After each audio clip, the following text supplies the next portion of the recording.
ماشين للاي كورد هرما يشينا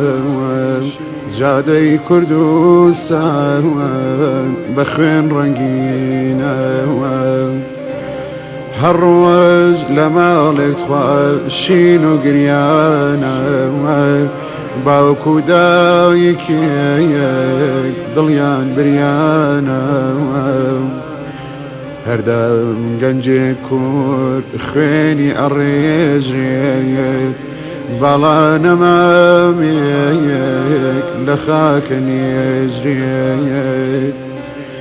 بري بيانت خوات تاريك وليلة همدي سان عجاول لشن كيلا حمدي ثان عجاول لشن كيلا